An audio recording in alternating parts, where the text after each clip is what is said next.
না না না না না না না।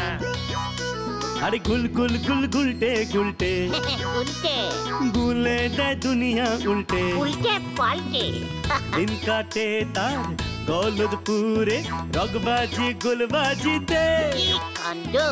পাঁচু ভেন্ডি ঘটনা চালা তার সঙ্গী তার কার সাজিতে জ্বালিয়ে খেলে গুলের প্যাঁচে দিনকে করে সেরা গুল গুল গুলটে গুল গুল গুলটে মামা জিন্দাবাদ উল্টে মামা।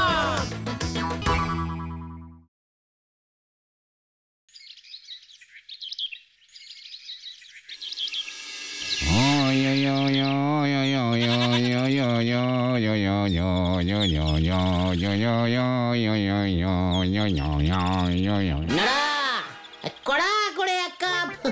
আরে তুই এখানে বসে গুনগুন করে গান করছো আবার? ব্যাপার কি গো নরাদা? ভাগ্যের চাকা উল্টে গেছে গো, তাই আজকেরই আমি আর চা বানাবো নে। বাবুর মতো এখানে বসে বসে আয়েশ করে চা খাবো। নরা, আসল ব্যাপারটা ঝেড়ে কাজ বলছি, নয়তো নয়তো তুমি আমার লবডঙ্কা করবে। আজ আমি আর চা বিক্রি করবো নে। এই দেখো দেখি 500 করে ক্যাশ তোর হ্যান্ডে এলো কি করে? সেটাই তো বলতেছি। কেসটা কি সত্যি করে বলো তো নরদা?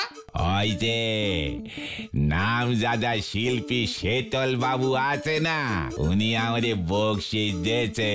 500 টাকা বকশিস? ওই শেতল বাবু আজ সকালে এসে হাজির।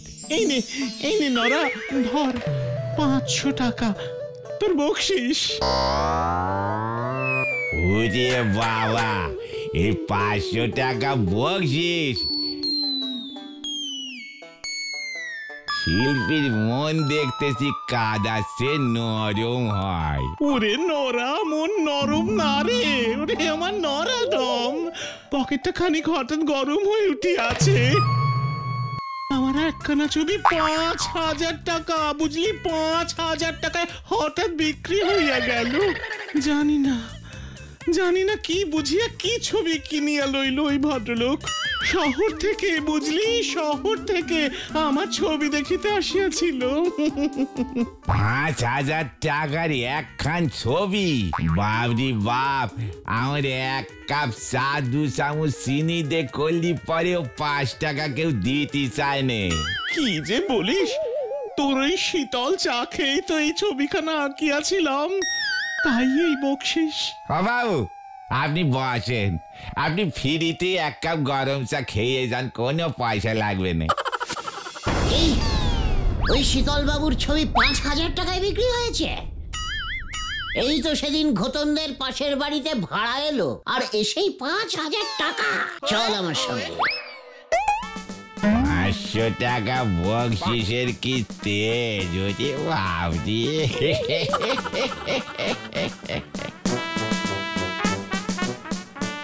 এই হলো সেই বিখ্যাত ছবি গুলটে বাবু। 5000 টাকা, 5000 টাকা দিয়ে বিক্রি হলো। এই দেখুন আমার সই, সীসা মানে শীতল শাসমল। তা সীসা মশাই, এই ছবিটার মধ্যে যে কোনো ছবি দেখিতে পাইতেছি না। পুরোটাই কমলা রং দিয়ে লেপে দিয়ে কালো রঙের গোল এঁকে দিয়েছেন। ইহা বড় গভীর ছবি, সকলে বোঝে না। খুব কঠিন মানে, তাই না শীতল বাবু? খুব খুব ছবি যত কঠিন হবে, যত লোক কম বুঝবে, তত তো দাম চড়বে। ভেরি ইন্টারেস্টিং ফুল কথা। তা এই ছবিটার মানে যদি আপনি একটু বুঝিয়ে দেন দেখি সীসা বাবু। বুঝাচ্ছি, পৃথিবীটা জ্বলছে জ্বলছে, দাও দাও করে জ্বলছে। এই মেরেছে। কোথায় কোথায়? জল জল! এই যে এই পুরোটা পৃথিবী, এই কমলা রং হলো আগুন। আর ওই কালো গোলটা? ওটা সূর্য। কি? সূর্য কালো রঙের? ওখানেই তো মহান শিল্পীর কামাল। কামাল, সূর্য তাপ ছড়াইতে ছড়াইতে নিজে পুড়িয়া কালো পোড়া ঝলসানো রুটি হইয়া গিয়াছে। সূর্য রুটি হয়ে গেছে? শিল্পীর মন তো গুলটে বাবু, যা ইচ্ছে তাই ভাবতে পারা যায়। ও তাই বুঝি? হ্যাঁ, বড়ই নরম। বুঝেছি বুঝেছি। এবার আমাকেও আমার পকেট করিতে হইবে গরম।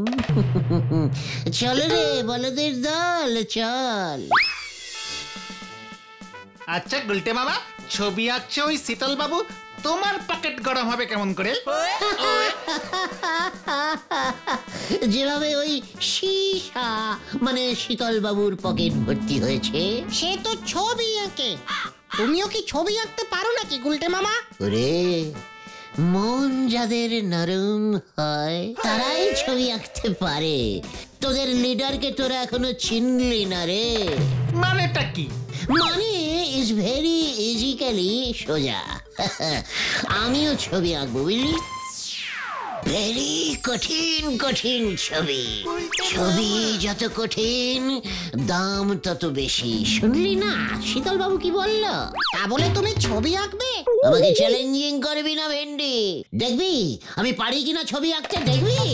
হ্যাঁ দেখবো। পাঁচু, ভেন্ডি আমাকে চ্যালেঞ্জিং দিল কিন্তু।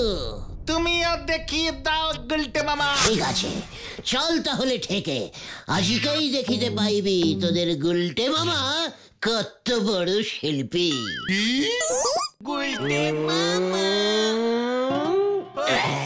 এটা তুমি কি আঁকলে গুলটে মামা? একটা গোল্লা। তুই যেমন অঙ্কে গাদা গাদা গোল্লা পেতিস, তাই গোল্লাকে ভুলতে পারিসনি, গলদপুরের বড় বলদ। তাহলে এটা কি? আমি বুঝে গেছি, রসগোল্লা 10 টাকার সাইজেরটা এঁকেছো। এ কে রে পাঁচু? তাহলে তুমি বলে দাও না গুলটে মামা। এ বড় গভীর মানের ছবি, কোনো মানে বইতে পাবি না, শিল্পীর কঠিন ভাবনা। কিন্তু এটা তো একটা গোল আঁকলে। ওরে গলদপুরের বলদ ছেলের দল, এ গোল যে সে গোল না রে, এ হলো একখানি গোল মাঠ। সেই মাঠ ভর্তি ছিল কচি কচি ঘাসে। ঘাস? ঘাস কোথায় আঁকলে তুমি? ওইখানেই তো শিল্পীর কেলটাবুলাস কেরামতি রে। মাঠে ঘাস নাই তাই আঁকি নাই, সব ঘাস একটু আগে গরুতে খাইয়া চলিয়া গিয়াছে। পরিয়ার হইয়াছে শুধু মাঠ, ধুধু মাঠ, কি করুন মাঠ। ঘাস নাই ঘাস নাই, সব গরুতে খাইয়া ফেলাইল, একই কাণ্ড ঘটিল। থাক থাক গুলটে মামা, বুঝেছি বুঝেছি। শিল্পীর নরম মন তো সহ্য হয় না কিছু। বুঝলাম। মাথা নিচু করে এবার যে যার বাড়িতে চলে যা। বিকেল ঠিক 4টের সময় নরার চায়ের দোকানে হাজির হবি। নরাকেও এবার জবাব দেওয়ার সময় এসেছে। বলে কিনা ওকে আমি চা তৈরি করে খাওয়াবো। এই শিল্পী গুলটে গুহর নরম মন পেয়ে যা ইচ্ছে তাই বলবে, আর তোরা সহ্য করবি? একদম না গুলটে মামা।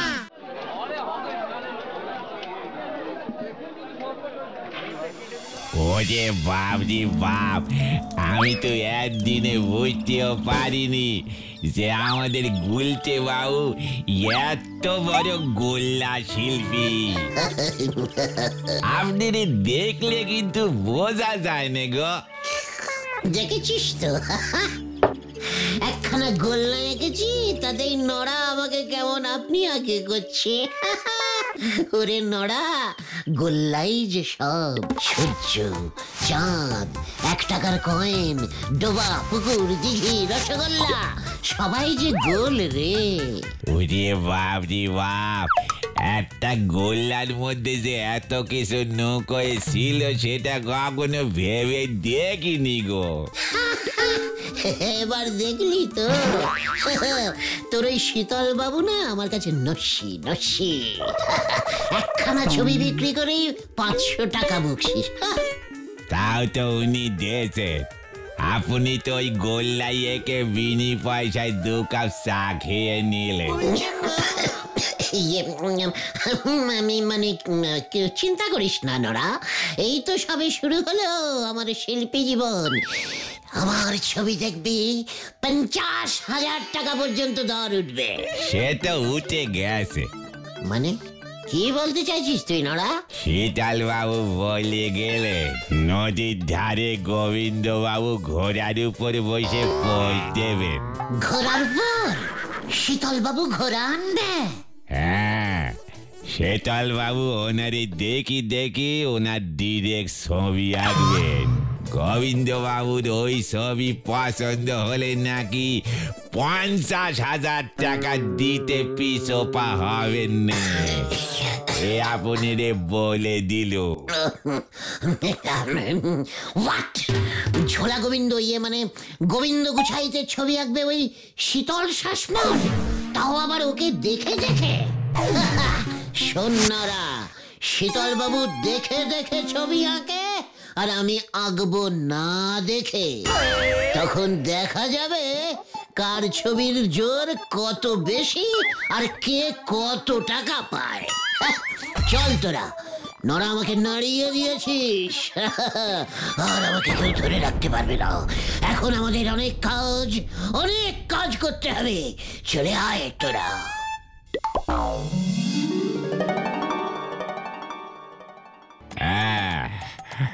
বলছি মানে কথা, আমার ছবি যেন পুরো আমার মতোই দেখতে হয়। উমা, চিন্তা করবেন না গোবিন্দ বাবু, শিল্পীর কল্পনায় যতটা হবে ততটুকুরই পয়সা নেব আমি। আচ্ছা, বলছি যে ঘোড়া কই? আমি যে ঘোড়ায় চেপে বসবো বলেছিলাম, মানে কথা আমার বহুদিনের শখ। ঘোড়া ঘোড়া ওই তো ঘোড়া চলে এসেছে। হ্যাঁ, মানে কথা ওটা তো কুকুর। হ্যাঁ, আমার সঙ্গে মস্করা করছেন নাকি আপনি? কুকুরটাকে ঘোড়া দেখছেন? ওমা, মস্করা কেন করবো গোবিন্দ বাবু? শিল্পীর চোখ তো, বোঝার চেষ্টা করুন, চিন্তা করবেন না। আপনাকে আজকে আমি ওই ঘোড়ার উপরে বসিয়েই ছাড়বো। খতন, নে বলটা ছোড়। ছুটছি। কালু, ছু ছু।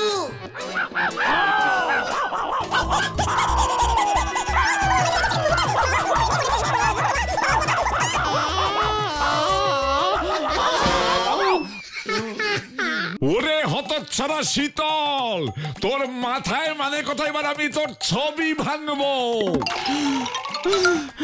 শিল্পীর চোখ কখনো ভুল হয় না স্যার, কখনো ভুল হয় না, বিশ্বাস করুন। ওই কুকুরটা আগের জন্মে ঘোড়াই ছিল। শিল্পীর কল্পনা স্যার। শিল্পীর কল্পনা? ওঠ ওঠ বলছি, মানে কথা। ওরে বাপরে বাপ, আমার কোমরটা গেল। চলুন দেখি আপনাকে বাড়ি পৌঁছে দিয়ে আসি। এই ধর তোরা। আপনার মেয়ে শ্রীমতী পটেশ্বরীকে দেখছি না গোবিন্দ বাবু? ও যে দুদিন হলো মাসির বাড়ি গেছে। খুব ভালো হয়েছে। না ইয়ে যাক, ভগবান যা করেন মঙ্গলের জন্যই করে। ঠিকই আছে। মঙ্গল আর হলো কোথায়? মানে কথা, নড়া বলল শীতল বাবু নাকি ভালো ছবি টবি আঁকে, তাই ভাবলাম ঘোড়ার উপরে আমি বসে পা ঝুলিয়ে যদি একখানা ছবি এই ঘরে রাখতে পারতাম। তাই ওই মরকট শীতলকে বললাম। কি ভাবলাম আর কি হলো, মানে কথা। আরে আমরা আছি কি করতে মশাই, কি করতে আছি আমরা এই পাড়ার ছেলেরা যদি আপনার সামান্য একখানি এইটুকুখানি শখ পূরণ করতে না পারি, তাহলে এটা যে পাড়ার লজ্জা, তাম গলতপুরের লজ্জা, আপনার লজ্জা, আমার লজ্জা। ঠিক আছে, মানে কথা এত লজ্জা পেতে হবে না। তা তোমরা কিভাবে আমার শখ পূরণ করবে হে বাপু? কেন ছবি এঁকে? বটে, মানে কথা তা কে আঁকবে আমার ছবি? কেন আমি? তাই বুঝি? তা তুমি কবে শিল্পী হলে হে গুলটে? সে অনেক দিন থেকে, বুঝেছেন। আমি তো ছদ্মনামে আঁকি, তাই বোধহয় শোনেননি আপনি। কি নামে আঁকো? গুগু, গুলটে গুহ। গু? ওরে বাপ রে বাপ, তাই বুঝি? মানে কথা তা ভায়া পারবে নাকি তুমি আমার ছবি আঁকতে? পারলে কি 50? হ্যাঁ হ্যাঁ, নগদ 50 টাকা পাবে। মানে নড়া বলছিল যে 50,000। 50,000? ওটা ঘোড়ার ভাড়া। হ্যাঁ, মানে কথা ওই ঘোড়ার উপরে চড়িয়ে যদি আঁকতে পারো, তবে এখন তো বেশ কিছুদিন বিছানা ছেড়ে উঠতে পারবো না। মানে কথা এই অবস্থায় আমার একখানা ছবি এঁকে দেখাও দেখি। জানি না তুমি আবার কি খেল দেখাবে। মানে কথা মানে ঠিক আছে, অল্পের উপর দিয়েই শুরু হোক। পছন্দ হলে তো আপনার আবার 500 টাকা করে বকশিস দেবার স্বভাব তো আছেই। আরে আগে তো পছন্দ হোক উজবুক। মানে কথা নিয়ে আয় তোর খাতাপত্র, রং, পেন্সিল। স্বভাব লাগবেই না, আমি বাড়িতে বসেই আঁকবো। কি আমি থাকবো আমার বাড়িতে, আমার ঘরে? আর মানে কথা তুই ছবি আঁকবি তোর ঘরে বসে? মস্করা করার জায়গা পাও না? মানে কথা কি মেশমশাই, সব শিল্পী কি এক হয় নাকি? আমি যে ভেরি ক্লাসিক্যাল ছবি আঁকি, আপনি বোধহয় জানেন না। সব না দেখে, একটু দেখে ছবি আঁকি না। আপনাকে এতবার এত রূপে দেখিয়াছি, আর দেখিতে হইবে না। দেখবেন এই গুলটে গুহ রূপে গুগু কেমন গভীর কল্পনা করিয়া আপনার আস্ত মুখখানির একটি আলপনা ছবি আঁকিবে, দেখে পয়সা দিবে। ঠিক আছে, তবে এখন যা, ছবি নিয়ে মানে কথা তারপর আসবি। ব্যাস, আর কোনো চিন্তা নেই। কল্পনায় মুখমণ্ডলের ছবি উঠিয়া গেল, ব্যাস আর কোনো চিন্তা নেই। আমি এখন আসি মেশমশাই, টাটা। বাপরে বাপ,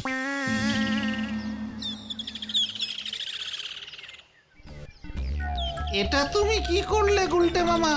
তুমি গোবিন্দ বাবুর ছবি হুবহু আঁকবে কেমন করে? কিছু না ভেবেই দুম করে নিজেই যে এবার চ্যালেঞ্জিং করে বসলে। তখন না হয় গোল্লা এঁকেছিলে, এখন কি আঁকবে? রে, তোদের লিডার এই স্বয়ং গুলটে গুহকে অত কাঁচা খেলোয়াড় ভাবিসনি। ভেন্ডি, তোর একখানা ক্যামেরা ছিল না? ওটা আমার না, বাবার। বাবার এক মক্কেল বাবাকে ফিস দিতে না পেরে ওর ক্যামেরাটা দিয়ে দিয়েছিল। ক্যামেরার হিস্টোরি আমি শুনতে চাইনি। আজ রাতে ক্যামেরায় রিল ভরে আমাকে দিয়ে যাবি। রিল ভরাই আছে, কিন্তু তুমি ক্যামেরা দিয়ে কি করবে গুলটে মামা? গোবিন্দ বাবুর মুখমণ্ডলের ছবি তুলব, তারপর সেই ছবির উপর আমি ডিজাইন করে গোবিন্দ বাবুকে উপহার দেব। ক্যামেরাটা নিয়ে আজ রাতে পাঁচুদের ঠেকে হাজির হবি, তারপর বাকি খেল আমার।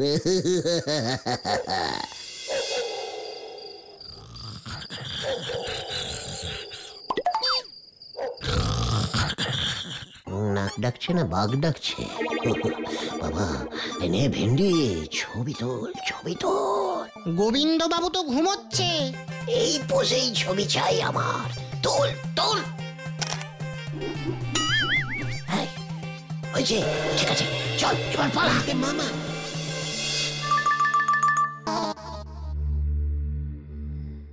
গোবিন্দ বাবু, মেশমশাই, এই যে আমরা এসে গেছি। মানে কোথায় এতদিনের সময় হলো বুঝি? কোথায় কোথায় আমার ছবি, কোথায় হে?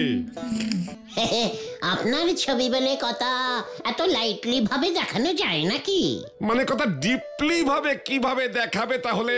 আজ বৈকালিক বেলায় স্কুলের মাঠে আপনার ওই বিখ্যাত ছবিটির উদ্বোধন হইবে। ইতিমধ্যে পাঁচু ভেন্ডিরা সবাই পাড়ায় প্রচার শুরু করিয়া দিয়াছে। ছবির উদ্বোধন? মানে কথা তা কে করবে শুনি? মানে স্যার, আপনি। আপনার ছবির উদ্বোধন মহামান্য আপনি করিবেন।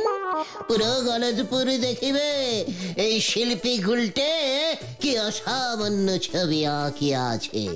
ও তাই বুঝি? মানে কথা ব্যাপারটা তো মন্দ নয়। সমস্ত বড় বড় মহাপুরুষদের ছবি তো এইভাবেই উদ্বোধন হয়। ঝোলা মানে গোবিন্দ বাবু, মনে থাকে যেন আজ বৈকালিক ঠিক 4 ঘটিকায়।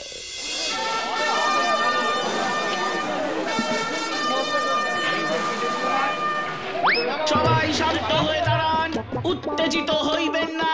পৃথিবীর ইতিহাসে এই প্রথমবার নিজের ছবি নিজেই উদ্বোধন করিতে চলিয়াছেন আমাদের পাড়ার বিখ্যাত লোক শ্রীযুক্ত ঝোলা, মানে গোবিন্দ গুছাইত মশাই। হাততালি। ছবিটাকে এঁকেছে সেটা বলবি তো যুবক? হ্যাঁ হ্যাঁ, এই অসামান্য ছবিখানি আঁকিয়াছেন মহামান্য শিল্পী গুগু, মানে গুলটে গুহ। হাততালি দিন সবাই। এবার তাহলে মানে কথা উদ্বোধনটা করেই দিই। আমার যে আর তর সইছে না রে। শুভস্য শীঘ্রমস্য। অবশ্য অবশ্য।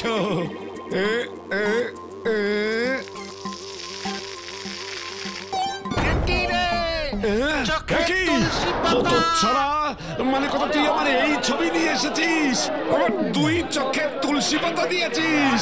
ভেরি আর্টিস্টিক্যালি ছবি এঁকেছি তো আমি, একেবারে আপনার স্বর্গযাত্রার ছবি, মানে ভবিষ্যতের ছবি। সবই শিল্পীর কল্পনা, সত্যি না, সত্যি না, কল্পনা।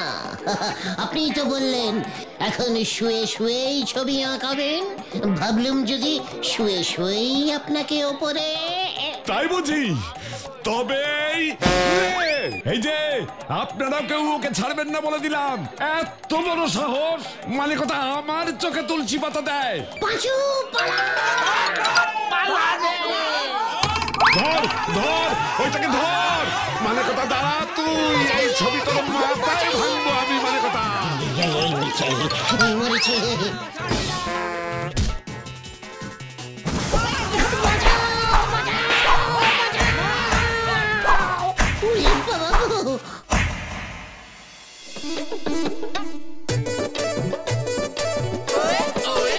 তুমি শেষ পর্যন্ত গোবিন্দ বাবুর চোখে তুলসী পাতা দিতে গেলে কেন গুলটে মামা?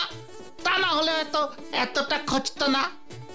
ভেন্ডিটা ঝোলা গোবিন্দর ঘুমন্ত অবস্থার ছবি তুলেছে, তাই আমি চোখে তুলসী পাতা লাগিয়ে ব্যাপারটাকে একটু জীবন্ত করে তুলতে চেয়েছিলাম রে ভাইটু।